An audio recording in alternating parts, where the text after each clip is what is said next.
Olá, seja bem-vindo ao meu canal.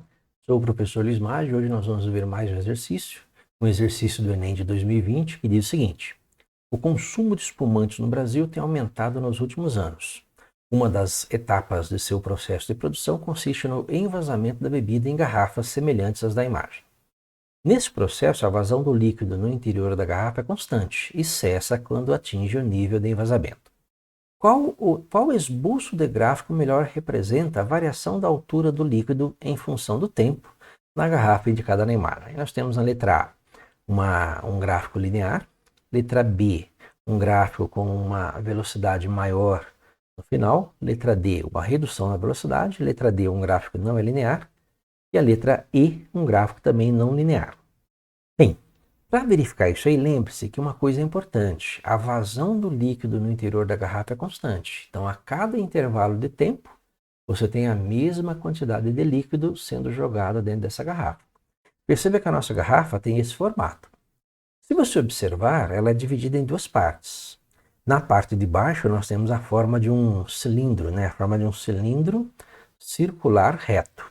Perceba que esse cilindro circular reto, ele é tal que quando você joga uma quantidade constante de líquido dentro dele, a velocidade com que o nível da água sobe também é constante.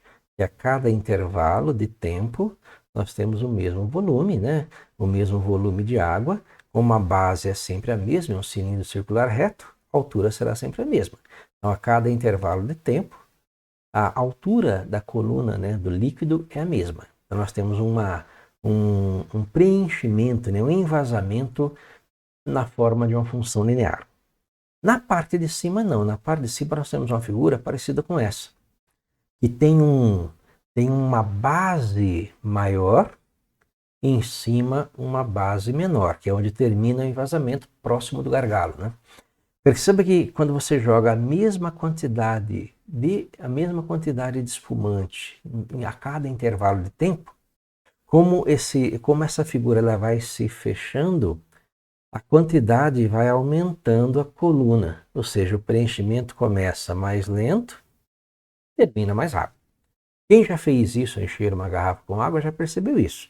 A parte comum, o preenchimento é linear e depois o nível de água, o nível da coluna d'água sobe mais rapidamente. Seríamos mais ou menos essa formação. Perceba que nós temos a garrafa, nosso cilindro, a nossa parte de cima, que é a parte próxima do gargalo, os dois gráficos representando e uma linha dividindo essas duas partes. Na primeira parte, a altura do líquido ela cresce de forma linear. Perceba que aqui nós temos uma variação, como é um cilindro reto, a altura do líquido cresce sempre a uma velocidade constante. Na segunda parte, nós temos um início mais lento. Perceba que, inclusive, a inclinação no início é a mesma inclinação do segmento de reta, da primeira parte, e depois a coluna d'água cresce mais rapidamente, ou seja, o crescimento é mais rápido. Nós temos um gráfico com um crescimento maior, seria a segunda parte. Se nós juntarmos as duas partes em um único gráfico, nós vamos ter um gráfico parecido com esse. Um crescimento linear, enquanto você preenche, um crescimento linear, ou seja, a altura da coluna do líquido cresce linearmente na primeira parte, que é o cilindro, e depois cresce mais rapidamente na segunda parte, que é próximo do gargalo. Com isso, o gráfico que tem essa forma é o gráfico que está na letra B, que é a resposta dessa questão, uma questão de interpretação de gráfico. Certo? Espero ter entendido a resolução, tenha gostado. Gostou, curta, compartilhe e ajude o canal a crescer. Obrigado.